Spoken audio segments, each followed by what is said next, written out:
Hi, I'm Thiruben and I'm a national track and field athlete. Growing up, I always used to follow my dad to all the sporting events he went to. So like when he went to play football, I was always just a kid on the side kicking the football. And then I also used to follow him for his runs. So when he competed in like the standard chartered 5km or 10km, I'll also be competing in the kids dash. Growing up, I've always had a vision in mind that I will one day be representing Singapore. And back then when I was younger, I thought it was going to be football.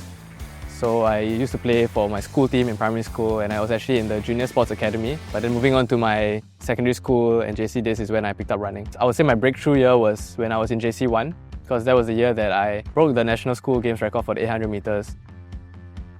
And I also went to the World Under 18 Championships for the 400 meters and set a new national Under 18 record. It was the year that really got me dreaming about what was to come in my future athletics career.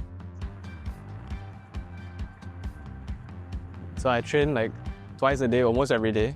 It's like twice a day on Mondays, Tuesdays, Thursdays, Fridays. And then Sunday is our rest day though. So that's the day that we fully maybe I just do a very easy jog or I just completely rest. Yeah. Since secondary school days, I've been able to cope quite well academically. But the real challenge in my early career came in when I was in JC2, when I actually tore my hamstring. That was quite early on in the year, so I wasn't really able to compete properly that year and didn't really achieve the goals that I wanted to. And I think that, of course, being my A-levels year, that effect on my mental health also kind of affected my studies. So I wasn't able to, study as well as I would like to. And I actually had to retake my exams the next year. Having done well academically throughout my life, and then coming to a point where I was actually going to fail my A-levels, I think it did take me a while to kind of process and be okay with it, because I've always had such high expectations of myself. It did feel very disappointing. So I think that experience actually has taught me a lot and made me into the person I am today, because it's very natural that you face setbacks in your career as a sportsman and also in life. But right now I'm able to bounce back really quickly from any setback that I face because of the experience I've had in the past.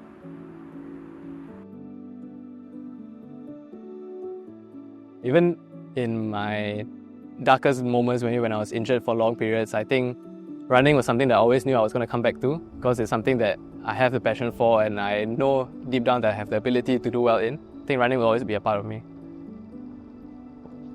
Being a track and field athlete is really a full dedication of your time, because apart from training, which I train about 11 times a week, it's not just about what you do at training, but it's actually also what you do outside of training. Yeah, I've had to give up a lot on social life. I would say that's a big sacrifice. Definitely can't do any late night outs. Yeah, I don't really get a chance to kind of meet my friends outside. Yeah, but I think at the end of the day, it's all worth it for me, because I'm able to do something that not a lot of people get the opportunity to. My full-time career is as a marketing and sponsorships executive at Singapore Athletics. One part of my role is actually to manage the social media accounts of Singapore Athletics. So posting about results, also actually writing reports for my teammates who break national records. And another part of my job is also handling sponsorships for the association. I think athletics has been on the rise in Singapore, so I'm just glad that I was able to also contribute, not just as an athlete, but also as an administrator. Yeah. Before a race, if I'm competing locally, actually I like to have a spaghetti that my mom cooks.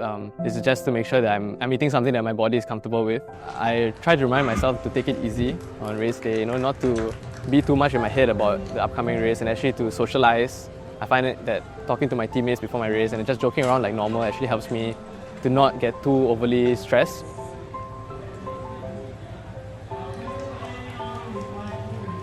I'm definitely confident for the upcoming SEA Games, because it's something that we've been preparing for the past 1.5 years since I started running the 800 meters.